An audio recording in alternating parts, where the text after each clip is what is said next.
കുതിച്ചുയർന്ന് ഇന്ധനവില.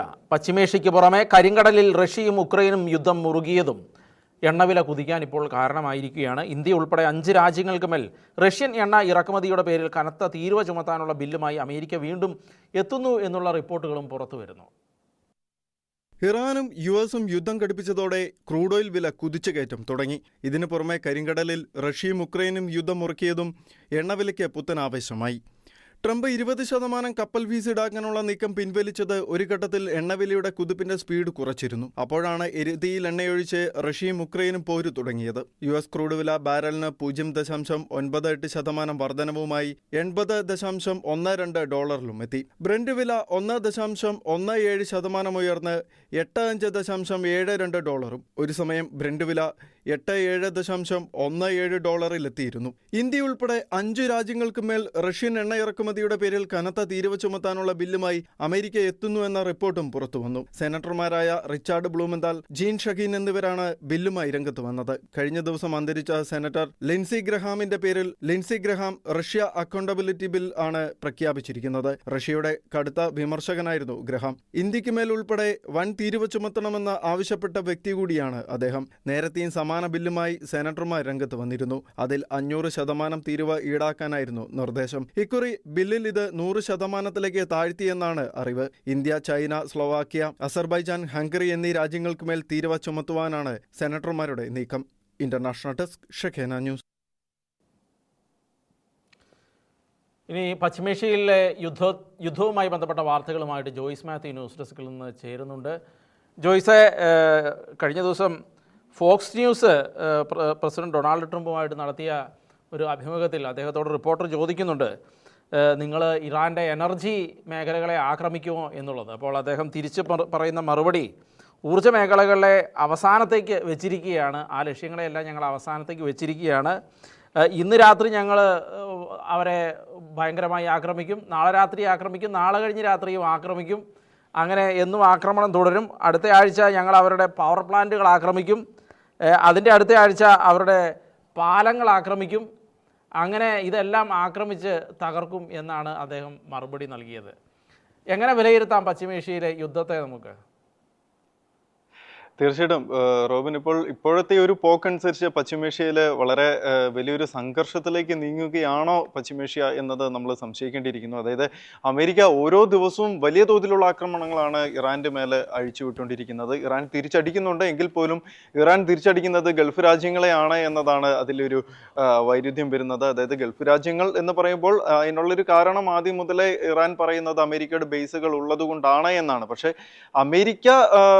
അമേരിക്കയുമായി നേരിട്ട് നടക്കുന്ന ഒരു യുദ്ധത്തിൽ ഏറ്റവും കൂടുതൽ നഷ്ടം നേരിടേണ്ടി വരുന്നത് ഗൾഫ് രാജ്യങ്ങളാണ്, അല്ലെങ്കിൽ യാതൊരു വിധത്തിലും നേരിട്ട് പങ്കാളിത്തമില്ലാത്ത ഗൾഫ് രാജ്യങ്ങളാണ് എന്നതും ഒരു വൈരുദ്ധ്യമായിട്ട് നിലനിൽക്കുകയാണ്. ഇപ്പോൾ റോബിൻ പറഞ്ഞതുപോലെ തന്നെ അമേരിക്ക ഇപ്പോൾ ചെയ്യുന്ന ഒരു ആക്രമണം എന്ന് പറയുന്നത് പടിപടിയായിട്ട് ഓരോ മേഖലയിലും വലിയ തോതിലുള്ള നാശനഷ്ടങ്ങൾ ഉണ്ടാക്കിക്കൊണ്ടാണ് മുന്നോട്ട് പോകുന്നത്. അതായത് ആദ്യ ദിവസത്തെ ഒരു ആക്രമണം 80 സ്ഥലങ്ങളിൽ 80 തന്ത്രപ്രധാനമായിട്ടുള്ള ഇറാന്റെ കേന്ദ്രങ്ങളിൽ അമേരിക്ക നടത്തിയ ഒരു ആക്രമണം തന്നെ നമ്മൾ എടുക്കുകയാണെങ്കിൽ നമുക്ക് മനസ്സിലാക്കാം, ഇറാന്റെ ഈ മൈനുകൾ നിക്ഷേപിക്കാനൊക്കെ ഉപയോഗിക്കുന്ന തരത്തിലുള്ള പല ബോട്ടുകൾ, കപ്പലുകൾ, അതുപോലെ ആയുധ നിർമ്മാണ ശൃംഖലകൾ ഒക്കെയാണ് തകർത്തത് ആദ്യം തന്നെ. അതായത് ഇറാനിൽ നിന്നുള്ള ഒരു തിരിച്ചടിയുടെ ഒരു പ്രഹരശേഷി കുറയ്ക്കുക എന്നുള്ള ഒരു ഉദ്ദേശത്തോടു കൂടിയായിരുന്നു ആദ്യ ദിവസങ്ങളിലെ അമേരിക്കയുടെ ആക്രമണമെന്ന് നമുക്ക് വിലയിരുത്താൻ സാധിക്കും. അതിനുശേഷം വീണ്ടും ഈ ഗാർഗ് ദ്വീപ് പോലുള്ള പ്രദേശങ്ങളിലേക്ക് വീണ്ടും ശക്തമായിട്ടുള്ള ഒരു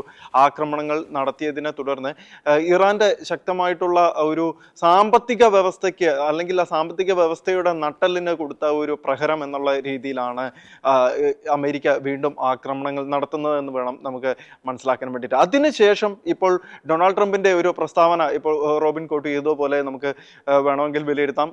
അടുത്തത് ഇറാന്റെ ഒരു പവർ സോഴ്സുകൾ, അല്ലെങ്കിൽ ഇറാനെ പൂർണ്ണമായിട്ടും ഒരു ഇരുട്ടിലേക്ക് തള്ളിവിടുന്ന തരത്തിലേക്കുള്ള ഒരു ആക്രമണമായിരിക്കാം അമേരിക്കയുടെ ഭാഗത്തു നിന്നും ഉണ്ടാകുന്നത്. അങ്ങനെ പടിപടിയായിട്ടാണ് ഓരോന്നായിട്ടാണ് ഇപ്പോൾ ഇറാനു മേൽ അമേരിക്ക വലിയൊരു ആക്രമണം അഴിച്ചുവിടാൻ പ്ലാൻ ചെയ്യുന്നതും ഇപ്പോൾ ആക്രമണം നടന്നുകൊണ്ടിരിക്കുന്നതും. അത് ഒരു സമ്മർദ്ദ തന്ത്രമായിട്ട് വേണമെങ്കിലും നമുക്ക് വിലയിരുത്താൻ സാധിക്കും. അതായത് മുൻകൂട്ടി തങ്ങളുടെ ആക്രമണ പ്ലാൻ അല്ലെങ്കിൽ അറ്റാക്ക് ചെയ്യാനുള്ള ഒരു പ്ലാൻ, യുദ്ധത്തിലെ ഏറ്റവും വലിയൊരു നിർണായകമായിട്ടുള്ള ഒരു പ്ലാൻ വെളിപ്പെടുത്തുന്നത് പോലും ഒരു സമ്മർദ്ദ തന്ത്രമായിട്ട് വേണമെങ്കിൽ നമുക്ക് വിലയിരുത്താൻ സാധിക്കും. അതായത് ഏതൊരു രാജ്യമായാലും ഞങ്ങൾ ചെയ്യാൻ പോകുന്നത് ഇതാണ് എന്ന് പറഞ്ഞുകൊണ്ട് യുദ്ധത്തിന് ഇറങ്ങുക എന്നത് അത് ശരിക്കും തങ്ങളുടെ ഒരു യുദ്ധ രഹസ്യം വെളിപ്പെടുത്തുന്നതിന് തുല്യം തന്നെയാണ്. അപ്പോൾ അമേരിക്ക അങ്ങനെ ഒരു വെളിപ്പെടുത്തൽ നടത്തുന്നുണ്ട്. അതിനനുസരിച്ച് വ്യക്തമായിട്ടുള്ള പ്ലാനിങ് അനുസരിച്ച് ഇതുവരെയുള്ള കരികളൊക്കെ നീക്കുന്നുണ്ട്. അതിന് തുല്യമായിട്ടുള്ള ഒരു പ്രഹരം ഇറാന് മേൽ ഏൽപ്പിക്കാൻ അമേരിക്കയ്ക്ക് സാധിക്കുന്നുണ്ട് എന്നൊക്കെ പറയുമ്പോൾ അത് ശരിക്കും ഒരു സമ്മർദ്ദ തന്ത്രം കൂടിയായിട്ട് നമുക്ക് വിലയിരുത്താൻ സാധിക്കും. അതായത് ഈ കഴിഞ്ഞ ദിവസങ്ങളിലെ ആക്രമണം ഇനി വരാൻ പോകുന്നത് ഇതാണ് എന്ന് ലോകരാജ്യങ്ങൾക്ക് മുൻപിൽ തുറന്നു പറയുന്നു, അല്ലെങ്കിൽ ഇറാന് വലിയൊരു മുന്നറിയിപ്പായിട്ട് പറയുന്നു. അപ്പോൾ അങ്ങനെ വരുമ്പോൾ ഇറാന് തീർച്ചയായിട്ടും അതിൽ വലിയൊരു സമ്മർദ്ദം വരുന്നു. യുദ്ധം നിർത്തണം അല്ലെങ്കിൽ ഒരു സമാധാന കരാറിലേക്ക് എത്തണം എന്നുള്ള ഒരു സമ്മർദ്ദം വരുന്നു. ഹോർമൂസിൽ എന്തെങ്കിലുമൊക്കെ ഒരു അയവ് വരുത്തണം എന്നുള്ള ഒരു സമ്മർദ്ദം വരുന്നു. അത് തന്നെയായിരിക്കാം ഒരു പക്ഷേ അമേരിക്കൻ പ്രസിഡന്റ് ഡൊണാൾഡ് ട്രംപിന്റെ ഒരു ലക്ഷ്യമെന്ന് വേണമെങ്കിൽ നമുക്ക് പറയാൻ സാധിക്കും. അതായത് എത്രയും പെട്ടെന്ന് ഒരു കരാറിലെത്തുക, യുദ്ധം അവസാനിപ്പിക്കുക, ഹോർമൂസ് എല്ലാ രാജ്യങ്ങൾക്കും സുഗമമായിട്ട് ഉപയോഗിക്കാൻ ഉതകുന്ന തരത്തിൽ തുറന്നു കൊടുക്കുക. ഇത് തന്നെയാണ് ഇപ്പോൾ നടക്കുന്ന യുദ്ധത്തിന്റെ ഏറ്റവും പ്രധാനപ്പെട്ട ലക്ഷ്യങ്ങൾ. യുദ്ധം തുടങ്ങിയത് പക്ഷേ മറ്റു ചില ലക്ഷ്യങ്ങളുമായിട്ടാണ് യുദ്ധം തുടങ്ങിയിരുന്നത്. ഇറാന്റെ പരമോന്നത നേതാവിനെ അടക്കം ഒരു നേതൃസ്ഥാന മാറ്റം വരുത്തുക, അതുപോലെ യുറേനിയം സമ്പുഷ്ടീകരിച്ചിരിക്കുന്നതിൽ ഒരു തീരുമാനം വരുത്തുക, അതുപോലെ തീവ്രവാദ സംഘടനകൾക്ക് നൽകുന്ന ഫണ്ടിങ്, ഇതൊക്കെയായിരുന്നു യുദ്ധം തുടങ്ങിയപ്പോൾ ഉണ്ടായിരുന്ന ലക്ഷ്യമെങ്കിൽ ഇപ്പോൾ പൂർണ്ണമായിട്ടും ആ ലക്ഷ്യത്തിൽ നിന്നും വ്യതിചലിച്ച് മറ്റ് ചില ലക്ഷ്യങ്ങളുമായിട്ടാണ് മുന്നോട്ട് പോകുന്നത് എന്നാണ് മനസ്സിലാക്കാൻ സാധിക്കുന്നത്. അതായത് പൂർണ്ണമായിട്ടും മേഖലയിൽ ഇറാന്റെ ഒരു ആധിപത്യം അത് ഒരു കാരണവശാലും മുന്നോട്ട് അംഗീകരിക്കില്ല എന്നുള്ള രീതിയിൽ തന്നെയാണ് ഇപ്പോൾ യുദ്ധത്തിന്റെ പോക്ക് എന്ന് വേണം നമ്മൾ മനസ്സിലാക്കാൻ. അതുകൊണ്ട് തന്നെയാണ് ഇപ്പോൾ ഗൾഫ് രാജ്യങ്ങൾ നൽകുന്ന പിന്തുണയ്ക്കും ഒക്കെ എതിരായിട്ട് ഇപ്പോൾ സൗദിയും ഹൂതികളും തമ്മിൽ നടന്ന ഒരു യുദ്ധമൊക്കെ കഴിഞ്ഞ ദിവസം നമ്മൾ കണ്ടതാണ്. അപ്പോൾ ആ ഒരു മേഖലയിലും യുദ്ധം ശക്തമായിട്ട് മുന്നോട്ട് പോയിക്കൊണ്ടിരിക്കുകയാണ്. പക്ഷേ നമ്മൾ ഏറ്റവും പ്രധാനപ്പെട്ട ഒരു ലോകരാജ്യങ്ങളെല്ലാം ഇതിപ്പോൾ യുദ്ധം എന്ന് പറയുന്നത് പശ്ചിമേഷ്യയിൽ മാത്രം ഒതുങ്ങി നിൽക്കുന്നതല്ല. ആക്രമണങ്ങൾ പശ്ചിമേഷ്യയിൽ മാത്രം ഒതുങ്ങി നിൽക്കുന്നുണ്ടെങ്കിലും അതിൻ്റെ ഒരു ഇമ്പാക്റ്റ് അത് ലോക രാജ്യങ്ങളെ എല്ലാം ഒരുപോലെ ബാധിക്കുന്ന ഒരു ഇമ്പാക്റ്റ് ആണ് എന്ന് വേണമെങ്കിൽ നമുക്ക് പറയാം. അതായത് ഇപ്പോൾ ഈ ഹോർമൂസ് എന്ന് പറയുന്ന ഈ ഹോർമൂസ് കടലെടുക്കിൽ അമേരിക്ക ഒരു 20% ഫീസ് ഈടാക്കുമെന്നുള്ളൊരു വാർത്ത വന്നിരുന്നു. അതുപോലെ ഇറാൻ ആദ്യം മുതലേ ഈ ഹോർമൂസിൽ ഫീസ് ഈടാക്കും അല്ലെങ്കിൽ ഒരു ടോള് ഏർപ്പെടുത്തുമെന്നുള്ളൊരു വാർത്തകളും പുറത്തു വന്നിരുന്നു. പക്ഷേ അമേരിക്കൻ പ്രസിഡന്റ് ഡൊണാൾഡ് ട്രംപ് കഴിഞ്ഞ ദിവസം പറഞ്ഞ ഒരു പ്രസ്താവനയിൽ പറഞ്ഞതാണ് 20% ഫീസ് ഈടാക്കുമെന്ന്. എന്നാൽ അമേരിക്ക അത് തിരുത്തി പറയുന്ന ഒരു സാഹചര്യമാണ് ഏറ്റവും പുതിയ റിപ്പോർട്ടിൽ നമുക്ക് മനസ്സിലാക്കാൻ സാധിക്കുന്നത്. അതായത് അമേരിക്കൻ പ്രസിഡന്റ് അദ്ദേഹം വീണ്ടും വ്യക്തമാക്കിയിരിക്കുകയാണ്, അങ്ങനെ ഒരു ഫീസ് ഈടാക്കി അതിൽ നിന്ന് ലാഭം കൊയ്യാനുള്ള ഒരു ഉദ്ദേശവും അമേരിക്കയ്ക്കില്ല. പക്ഷേ ഈ ഒരു ഹോർമൂസ് കടലെടുക്ക് എന്ന് പറയുന്ന ആ ഒരു മേഖല അല്ലെങ്കിൽ ആ ഒരു കടലെടുക്ക് സംരക്ഷിക്കുക എന്നുള്ളത് അമേരിക്കയുടെ മാത്രം ചുമതലയല്ല എന്നും അദ്ദേഹം ഓർമ്മപ്പെടുത്തുകയാണ് ലോകത്തെ. അതായത് ഈ ഹോർമൂസ് എന്ന് പറയുന്ന കടലെടുക്ക് അത് ലോകം മുഴുവനും ഉപയോഗിക്കുന്ന ഒരു കടലെടുക്കാണ്. ലോകരാജ്യങ്ങളെല്ലാം ഒരേപോലെ തന്നെ ഉപയോഗിക്കുന്ന ഒരു മേഖലയാണ്. അതിൻ്റെ ഒരു സംരക്ഷണം ഒരു രാജ്യത്തിന് മാത്രമായിട്ട്, അതായത് ഈ ഹോർമൂസിലൂടെയുള്ള ചരക്ക് നീക്കം സുഗമമാക്കേണ്ടത് അമേരിക്കയുടെ മാത്രം തലവേദനയല്ല, അല്ലെങ്കിൽ അമേരിക്ക മാത്രം അതിൽ കേന്ദ്രീകരിക്കേണ്ട ഒരു വിഷയമല്ല എന്ന് അദ്ദേഹം വീണ്ടും എടുത്തു പറഞ്ഞിരിക്കുകയാണ്. അതുകൊണ്ട് തന്നെ അതിൽ നിന്നും ഒരു ലാഭം ഉണ്ടാക്കുക എന്നുള്ളൊരു ഉദ്ദേശം അമേരിക്കയ്ക്ക് ഇല്ല. പക്ഷെ അതിൽ എല്ലാ രാജ്യങ്ങളും ഒരുപോലെ തന്നെ ഇൻവോൾവ് ആകണം എന്നാണ് അദ്ദേഹം പറയുന്നത്. പിന്നെ മറ്റൊരു പ്രധാനപ്പെട്ട വിഷയം കൂടെ അദ്ദേഹം സൂചിപ്പിച്ചു. അതായത് ഇപ്പോൾ ഈ ഒരു തീരുമാനത്തിൽ നിന്ന് പിന്മാറിയിരിക്കുന്നത് ഗൾഫ് രാജ്യങ്ങളുടെ ഒരുമിച്ചുള്ള ഒരു ആവശ്യത്തിന്റെ പുറത്താണ്, അല്ലെങ്കിൽ ഗൾഫ് രാജ്യങ്ങളുമായി നടന്ന ചർച്ചയുടെ പുറത്ത് അതിന്റെ ഒരു റിസൾട്ടായിട്ടാണ് ഇപ്പോൾ ഈ ഒരു തീരുമാനത്തിൽ നിന്നും പിന്മാറിയിരിക്കുന്നത് എന്ന് അദ്ദേഹം സൂചിപ്പിക്കുകയുണ്ടായി. അതോടൊപ്പം അദ്ദേഹം പറഞ്ഞതാണ് ഗൾഫ് രാജ്യങ്ങൾ ഇതിന് പകരമായിട്ട് അമേരിക്കയിൽ കൂടുതൽ നിക്ഷേപങ്ങൾ നടത്തും എന്നുള്ളൊരു പ്രസ്താവന കൂടി അദ്ദേഹം അതോടൊപ്പം കൂട്ടിച്ചേർത്തു. പക്ഷേ ഏതൊക്കെ ഗൾഫ് രാജ്യങ്ങളുമായിട്ടാണ് ചർച്ചകൾ നടത്തിയതെന്നോ അല്ലെങ്കിൽ എന്തൊക്കെ നിക്ഷേപങ്ങളിലോ അല്ലെങ്കിൽ അതുപോലെ നിക്ഷേപങ്ങളുമായിട്ട് ബന്ധപ്പെട്ട യാതൊരു വിധത്തിലുള്ള പുതിയ കൂടുതൽ റിപ്പോർട്ടുകളൊന്നും പുറത്തുവിടാൻ അദ്ദേഹം തയ്യാറായില്ല എന്നതും ശ്രദ്ധേയമാണ്. എന്തായാലും ഹോർമൂസ് ഇപ്പോഴും വളരെ സംഘർഷഭരിതമായിട്ടിരിക്കുകയാണ്. പശ്ചിമേഷ്യ വളരെ കനത്ത ഒരു യുദ്ധ മേഖലയായി മാറിക്കൊണ്ടിരിക്കുകയാണ്. ദിനം പ്രതി പശ്ചിമേഷ്യയിലെ സാഹചര്യം അല്ലെങ്കിൽ യുദ്ധ ഭീതി കൂടുതൽ വഷളായിക്കൊണ്ടിരിക്കുകയാണ്. ഇപ്പോൾ നിലവിൽ വിമാന സർവീസുകളൊന്നും നിർത്തലാക്കിയിട്ടില്ല. പക്ഷേ ദുബായിൽ നിന്നും ഷാർജയിൽ നിന്നും സൗദിയിലേക്കുള്ള ചില വിമാന സർവീസുകൾ മാത്രം നിർത്തിവെച്ചിരുന്നു. അത് ഹൂതികളുമായിട്ടുള്ള ഒരു പ്രശ്നത്തെ തുടർന്നാണ് എന്നാണ് നമുക്ക് മനസ്സിലാക്കാൻ സാധിക്കുന്നത്. അതുകൊണ്ട് അതിനുശേഷം അതിന് പുറമെയുള്ള മറ്റ് തരത്തിലുള്ള വിമാന സർവീസുകളൊന്നും നിലവിൽ യാതൊരു വിധത്തിലും യാത്രാ തടസ്സങ്ങളൊന്നും നേരിടുന്നില്ല എന്നാണ് റിപ്പോർട്ടുകളിൽ നിന്ന് മനസ്സിലാക്കാൻ സാധിക്കുന്നത്. കഴിഞ്ഞ യുദ്ധത്തിൽ വിമാന സർവീസുകളെല്ലാം, വ്യോമയാന പാതകളെല്ലാം പൂർണ്ണമായിട്ടും അടയ്ക്കുന്ന തരത്തിലേക്കൊക്കെ കാര്യങ്ങൾ എത്തിയിരുന്നു. ഇപ്പോഴും യുദ്ധം ശക്തമായിട്ട് മുന്നോട്ട് പോവുകയാണെങ്കിൽ പോലും അത്തരം യാത്രാ തടസ്സങ്ങളൊന്നും നിലവിൽ നേരിടുന്നില്ല എന്നാണ് നമുക്ക് മനസ്സിലാക്കാൻ സാധിക്കുന്നത്. റോബിൻ, ജോയ്സെ, അതുപോലെ നമുക്കറിയാം ഇപ്പോൾ ഇറാൻ തിരിച്ച് ആക്രമണം കടുപ്പിക്കുന്നു എന്നുള്ള വാർത്തകളും വരുന്നുണ്ടല്ലോ. ഇപ്പോൾ ബഹ്റിനിൽ അവിടെ അമേരിക്കയുടെ 5th ഫ്ലീറ്റ് കമാൻഡ് ഇൻഫ്രാസ്ട്രക്ചറിൽ അവിടെ ആക്രമണം നടത്തി.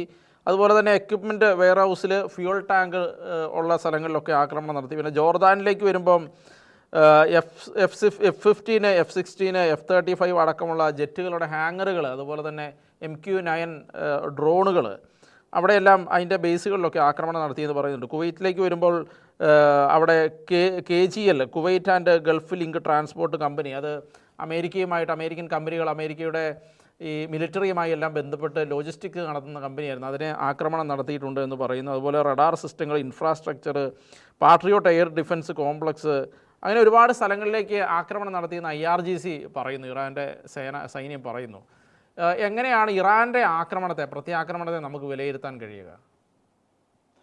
തീർച്ചയായിട്ടും ഒരു വലിയൊരു ശക്തി തന്നെയാണ്. അതായത് ആയുധ ശക്തിയുടെ കാര്യത്തിൽ നോക്കുകയാണെങ്കിൽ ഇറാന്റെ കയ്യിൽ ഇനിയും വലിയൊരു ശേഖരമുണ്ട് എന്ന് അമേരിക്ക തന്നെ സമ്മതിച്ചിട്ടുള്ളതാണ്. ഇനി ഇറാന്റെ കയ്യിൽ ഇനിയും മിസൈലുകളും അതുപോലെയുള്ള സാധന സാമഗ്രികളൊക്കെ അവശേഷിക്കുന്നുണ്ട് എന്ന് അമേരിക്ക തന്നെ ഒരു ഘട്ടത്തിൽ സമ്മതിക്കുന്ന ഒരു സാഹചര്യം ഉണ്ടായിരുന്നു. അത് മാത്രമല്ല, ഈ ഒരു 60 ദിവസത്തെ വെടിനിർത്തൽ അല്ലെങ്കിൽ ഒരു ചെറിയൊരു കരാറിലൂടെ ആണെങ്കിൽ പോലും ഒരു ചെറിയൊരു ഇടവേള ലഭിച്ച സമയത്ത് കൂടുതൽ മിസൈൽ ശേഖരങ്ങളും ഡ്രോണുകളും ഉണ്ടാക്കാനുള്ള ഒരു ശ്രമം ഇറാന്റെ ഭാഗത്തു നിന്നും ശക്തമായിട്ട് നടക്കുന്നു. ഒരു വലിയൊരു തിരിച്ചുവരവിനുള്ള ശ്രമം ഇറാന്റെ ഭാഗത്തു നിന്നും നടക്കുന്നു. മിസൈലുകളും ഡ്രോണുകളും വളരെ തകൃതിയായിട്ട് നിർമ്മിച്ചു കൂട്ടുന്നു എന്നുള്ളൊരു വാർത്ത നമ്മൾ ആ ഒരു സമയത്ത് കണ്ടതാണ്. അതൊക്കെ ആയിരിക്കാം ഇപ്പോൾ വളരെ ശക്തിയോടുകൂടി തന്നെ ഇറാന് തിരിച്ചടിക്കാനുള്ള ഒരു പിൻബലം നൽകുന്നത്. അതായത് ഇറാൻ നടത്തുന്ന തിരിച്ചടി എന്ന് പറയുന്ന ഗൾഫ് രാജ്യങ്ങൾ, ജോർദാൻ അടക്കമുള്ള ഗൾഫ് മേഖലയിലെ രാജ്യങ്ങൾക്ക് നേരെ ഇറാൻ നടത്തുന്ന ആക്രമണത്തിൽ അമേരിക്കയ്ക്ക് വലിയ തോതിലുള്ള നാശനഷ്ടം ഉണ്ടാകുന്നതും ഒരു യാഥാർത്ഥ്യം തന്നെയാണ്. അതുപോലെ ഗൾഫ് രാജ്യങ്ങൾക്ക് വലിയ തോതിലുള്ള നാശനഷ്ടം ഉണ്ടാകുന്നു എന്നതും ഒരു യാഥാർത്ഥ്യം തന്നെയാണ്. അതിൽ ഇപ്പോൾ റോബിൻ സൂചിപ്പിച്ച പോലെയുള്ള മെക്കാനിക്കൽ പാർട്സുകൾ സൂക്ഷിച്ചിരിക്കുന്ന അല്ലെങ്കിൽ ഈ സൈനികപരമായിട്ട് ബന്ധപ്പെട്ട് കിടക്കുന്ന മേഖലകളിലേക്കൊക്കെയുള്ള ആക്രമണങ്ങൾ, അത് ഇറാൻ ലക്ഷ്യം വെക്കുന്നത് അമേരിക്കയുടെ ഈ ഗൾഫ് രാജ്യങ്ങളിൽ നിന്നുള്ള അമേരിക്കയുടെ സൈനിക താവളങ്ങളിൽ നിന്നുള്ള ആക്രമണങ്ങൾ കുറയ്ക്കുക എന്നത് തന്നെയായിരിക്കാം ലക്ഷ്യം വെക്കുന്നത്. പക്ഷെ അതിനെ ഫലപ്രദമായിട്ട് പ്രതിരോധിക്കാൻ അമേരിക്കയ്ക്കും ഗൾഫ് രാജ്യങ്ങൾക്കും സാധിക്കുന്നുണ്ട് എന്നതും ഒരു യാഥാർത്ഥ്യം തന്നെയാണ്. അതായത് ഈ സൈനിക താവളങ്ങൾ കേന്ദ്രീകരിച്ചായിരിക്കാം കൂടുതൽ ആക്രമണങ്ങൾ നടക്കുന്നത് എന്ന് അമേരിക്കയ്ക്കും ഗൾഫ് രാജ്യങ്ങൾക്കും അറിയാം. അപ്പോൾ ഓട്ടോമാറ്റിക്കലി അവിടെ ഒരു പ്രതിരോധ സംവിധാനത്തിന് ഒരു ശക്തി നൽകുന്ന തരത്തിലേക്ക് അവിടെ ഒരു പ്രതിരോധ കവചം സൃഷ്ടിക്കാൻ ഈ രാജ്യങ്ങളൊക്കെ ശ്രമിക്കുന്നുമുണ്ട്. എന്നാൽ ഇറാനിലേക്ക് നടത്തുന്ന ആക്രമണം എന്ന് വെച്ചിട്ടുണ്ടെങ്കിൽ ഇറാന്റെ എല്ലാ മേഖലകളും എല്ലാ കേന്ദ്രങ്ങളും ലക്ഷ്യം വെച്ചാണ് അമേരിക്ക ആക്രമണം നടത്തുന്നത്. അതായത് സൈനിക കേന്ദ്രങ്ങൾ ഇറാനിലുള്ള എല്ലായിടത്തും ആക്രമണം നടത്തുന്നുണ്ട്.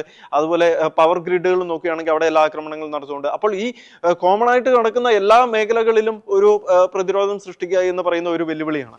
അതുപോലെ തന്നെ ഇറാന്റെ ഭാഗത്തു നിന്നുള്ള തിരിച്ചടി നോക്കുകയാണെങ്കിൽ ഗൾഫ് രാജ്യങ്ങളിലെ ഈ ജനവാസ മേഖലകളിലേക്കൊക്കെ അതുപോലെ വലിയ അമേരിക്കൻ കമ്പനികൾക്ക് നേരെയും അവരുടെ സ്ട്രക്ചറുകൾക്ക് നേരെയും ഇറാന്റെ ഭാഗത്തു നിന്നും ആക്രമണം നടക്കുന്നുണ്ട്. റോബിൻ സൂചിപ്പിച്ച പോലെ തന്നെ ഈ ഹാങ്ങറുകൾ, അതായത് ഈ വിമാനങ്ങളുടെയൊക്കെ റിപ്പയറിംഗ് നടക്കുന്ന ഹാങ്ങറുകൾക്ക് നേരെ, ഈ ഹാങ്ങറുകൾ എന്ന് പറയുന്നത് ഈ വിമാനങ്ങളുടെയൊക്കെ റിപ്പയറിംഗ് നടക്കുന്ന വർക്ക്ഷോപ്പുകളിൽ നിന്ന് നമുക്ക് കുറച്ചുകൂടി മനസ്സിലാക്കാൻ എളുപ്പത്തിന് വേണമെങ്കിൽ പറയാമെന്ന് എനിക്ക് തോന്നുന്നു.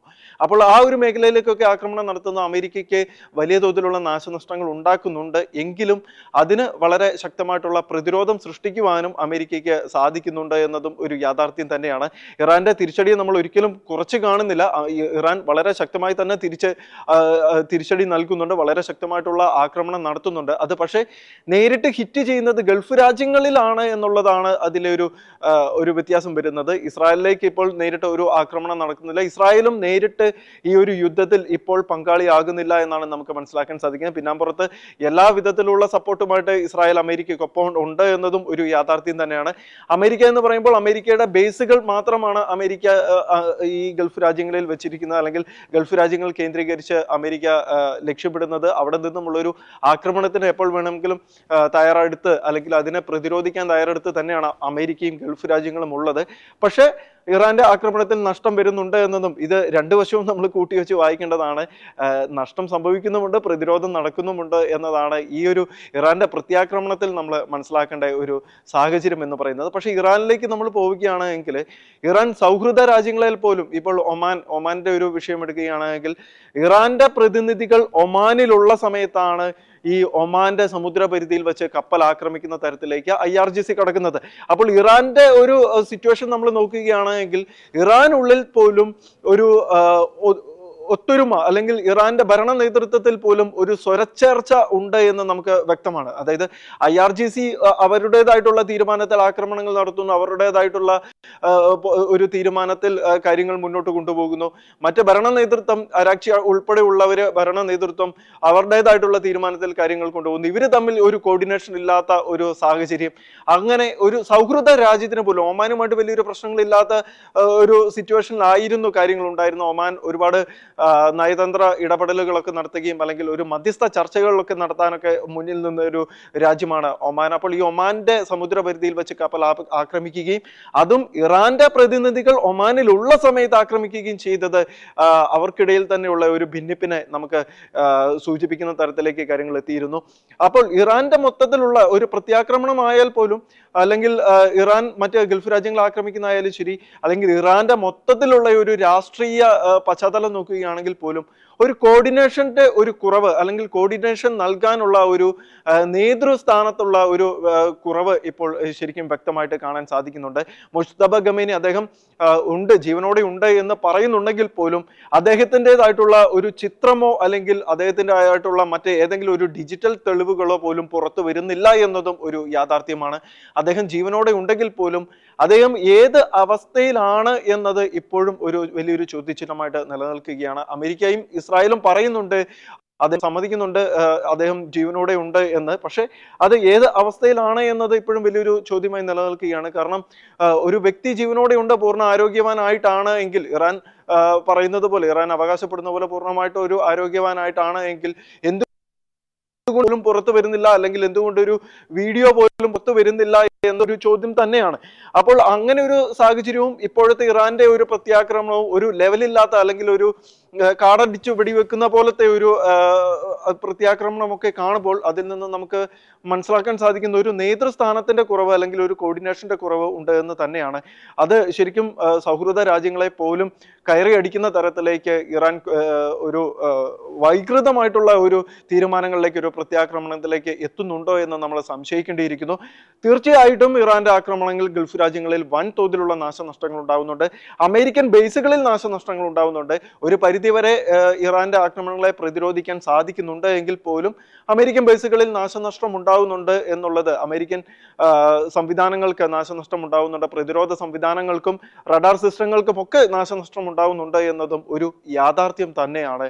യുദ്ധമാവുമ്പോൾ നാശനഷ്ടം രണ്ട് വശത്തും ഉണ്ടാകുമെന്നതും നമ്മൾ ചിന്തിക്കേണ്ട ഒരു കാര്യം തന്നെയാണ്. പക്ഷേ അവിടെ നമുക്ക് ഉൾക്കൊള്ളാൻ കഴിയാത്ത ഒരു കാര്യം എന്ന് പറയുന്നത് ഇറാനിലായാലും ശരി, ഗൾഫ് രാജ്യങ്ങളിലായാലും ശരി, സാധാരണക്കാരായിട്ടുള്ള ജനങ്ങൾക്കുണ്ടാവുന്ന ബുദ്ധിമുട്ട്, അവർക്കുണ്ടാവുന്ന മരണം, അവർക്കുണ്ടാവുന്ന ജോലി നഷ്ടപ്പെടുന്നതുമായി ബന്ധപ്പെട്ടിട്ടുള്ള പ്രശ്നങ്ങൾ, അങ്ങനെ ഒരുപാട് പ്രശ്നങ്ങളും ഇതിൻ്റെ ഒരു ബാക്കിപത്രം എന്ന നിലയിൽ ഉണ്ട് എന്നത് നമുക്ക് ഓർമ്മിക്കേണ്ട ഒരു കാര്യം തന്നെയാണ്. നമ്മുടെ നാട്ടിൽ പോലും അതിൻ്റെ അലയൊലികൾ കണ്ടു തുടങ്ങിയിരിക്കുന്നത്. ഈ കഴിഞ്ഞ ദിവസം ഒരു കുടുംബത്തിലുണ്ടായ ഒരു ദാരുണമായിട്ടുള്ളൊരു സംഭവം, ഒരു ആത്മഹത്യാ ശ്രമവും അതുമായി ബന്ധപ്പെട്ടുണ്ടായ മരണങ്ങളും ഒക്കെ നമ്മൾ കണ്ടതാണ്. അപ്പോൾ അത്തരം പ്രശ്നങ്ങളും ഒക്കെ ഉണ്ടാകുന്നു എന്നുള്ളതാണ് നമുക്ക് ഉൾക്കൊള്ളാൻ കഴിയാത്ത ഒരു കാര്യം. ഒരു ഇന്ത്യൻ നാവികൻ മരിക്കുന്ന ഒരു സാഹചര്യം ഉണ്ടായിരുന്നു, ഇന്ത്യ ശക്തമായിട്ട് പ്രതികരിക്കുന്ന ഒരു സാഹചര്യം ഉണ്ടായിരുന്നു. അതൊക്കെ ശരിക്കും ഒരു സാധാരണക്കാരൻ എന്ന നിലയിൽ നമുക്ക് ഉൾക്കൊള്ളാൻ ഒരു ബുദ്ധിമുട്ടുള്ള കാര്യം തന്നെയാണ്. പക്ഷെ ഒരു യുദ്ധം നടക്കുകയാണെങ്കിൽ എത്രയും പെട്ടെന്ന് അതിനൊരു തീരുമാനമാക്കാൻ സാധിക്കുന്നില്ല എങ്കിൽ നാശനഷ്ടങ്ങൾ ഉണ്ടാകുമെന്നത് ആണ് ഏറ്റവും നമ്മൾ മനസ്സിലാക്കേണ്ട ഒരു കാര്യം. മറ്റൊരു പ്രധാനപ്പെട്ട വിഷയം എന്ന് പറയുന്നത് എണ്ണ വിപണിയിലെ ഒരു ചാഞ്ചാട്ടമാണ്. അതായത് കുതിച്ചുയർന്നുകൊണ്ടിരിക്കുകയാണ് ഇപ്പോൾ ഈ എണ്ണ വിപണി എന്ന് പറയുന്നത്. അതായത് ഇന്ധനം ആണ് ഏറ്റവും ഈ ഹോർമുസ് കടലെടുക്ക് വഴി ഏറ്റവും കൂടുതൽ കടന്നു പോയിക്കൊണ്ടിരുന്ന ചരക്ക് എന്ന് പറയുന്നത് ഇന്ധനമാണ്. അപ്പോൾ ഈ ഇന്ധനം ഏറ്റവും കൂടുതൽ ഈ ഹോർമുസ് വഴി ഉപയോഗിച്ചുകൊണ്ടിരുന്നത് ഒരുപക്ഷെ ഏഷ്യൻ രാജ്യങ്ങളായിരുന്നിരിക്കാം. അതിൽ ഏറ്റവും കൂടുതൽ വലിയൊരു ഉപഭോക്താവായി നിന്നത് ഇന്ത്യ ആയിരുന്നിരിക്കാം. അപ്പോൾ ഇങ്ങനെ പോവുകയാണെങ്കിൽ ഇന്ത്യയെ ഇന്ധനവില വലിയ തോതിൽ പിടിച്ച് ഉലയ്ക്കുമെന്നുള്ളത് ഒരു സംശയമില്ലാത്ത കാര്യം തന്നെയാണ്. നമുക്കറിയാം, ഇന്ധനം എന്ന് പറയുമ്പോൾ അത് പെട്രോളിയം ഉൽപ്പന്നങ്ങളെല്ലാം, ഗ്യാസ് അടക്കമുള്ള പെട്രോളിയം ഉൽപ്പന്നങ്ങളും ആ ഉൽപ്പന്നങ്ങളുടെ വില മറ്റ് ചരക്കുകളുടെ വിലകയറ്റത്തിനും അത് മറ്റ് സർവീസുകളുടെ വിലക്കയറ്റത്തിനും ഒക്കെ കാരണമാക്കും. അത് വലിയ സാമ്പത്തിക അരക്ഷിതാവസ്ഥയിലേക്ക് കാര്യങ്ങൾ എത്തിക്കാനുള്ള ഒരു സാഹചര്യം ഉണ്ടാകും. വലിയ വിലക്കയറ്റം, അതുപോലെ തന്നെ സാമ്പത്തിക മാന്ദ്യം പോലുള്ള അവസ്ഥയിലേക്ക് കാര്യങ്ങൾ എത്തിക്കും. അതായത് നമുക്കറിയാം, യുദ്ധം കഴിഞ്ഞ തവണ തുടങ്ങിയ സമയത്ത് $120 വരെ ബ്രെന്റ് ക്രൂഡ് ഓയിൽ എത്തിയിരുന്നു. ഇപ്പോഴത്തെ ഒരു പോക്കനുസരിച്ച് $85.72 വരെയാണ് ഇപ്പോൾ ബ്രെന്റ് ക്രൂഡ് ഓയിൽ വില എത്തിയിരിക്കുന്നത്. അത് ശരിക്കും പറയുകയാണെങ്കിൽ 87.17 വരെ എത്തിയതിനു ശേഷം കുറയുകയാണ് ചെയ്തത്. അതായത് കുറയാനുണ്ടായ കാരണം എന്ന് പറയുന്നത് അമേരിക്ക ഈ ഹോർമുസിൽ ഏർപ്പെടുത്താൻ ഉദ്ദേശിക്കുന്ന 20% ഫീസ് അതിൽ നിന്നും പിന്മാറുന്നു എന്ന് പറഞ്ഞ ആ ഒരു പ്രസ്താവന പുറത്തു വന്നതിന് ശേഷം ആണ് ആ ഒരു കുറവിലേക്ക് എത്തിയത്. പക്ഷേ യുദ്ധം മുന്നോട്ട് പോവുകയാണെങ്കിൽ വീണ്ടും കൂടുമെന്നുള്ള കാര്യത്തിൽ സംശയമൊന്നുമില്ല. ഈ 80 അല്ലെങ്കിൽ 85 എന്ന് പറയുന്ന ഒരു അവസ്ഥയിലേക്ക് ഈ ഇന്ധന വില എത്തിയതിന് മുൻപ് ഇന്ധനത്തിന്റെ വില അല്ലെങ്കിൽ ബ്രെന്റ് ക്രൂഡ് ഓയിൽ വില $60 ബാരലിന് എന്നുള്ള ഒരു സ്ഥിതിയിലായിരുന്നു ഉണ്ടായിരുന്നത്. യുദ്ധം വീണ്ടും രണ്ടാം ഘട്ടം തുടങ്ങിയതിന് ശേഷമാണ് ഈ 80-85 എന്നുള്ള നിലയിലേക്ക് ഉയർന്നത് എന്നതും ശ്രദ്ധേയമാണ്. യുദ്ധം മുന്നോട്ട് പോകും തോറും കഴിഞ്ഞ തവണത്തെ പോലെ 120 അല്ലെങ്കിൽ 140 ഒക്കെ ആകുന്ന ഒരു അവസ്ഥയിലേക്ക് എത്തുകയാണെങ്കിൽ അത് ലോകക്രമത്തെ വളരെ വലിയ മോശമായിട്ടുള്ള അല്ലെങ്കിൽ വലിയൊരു തോതിലേക്ക് ബാധിക്കുമെന്ന കാര്യത്തിലും സംശയമില്ല റോബി.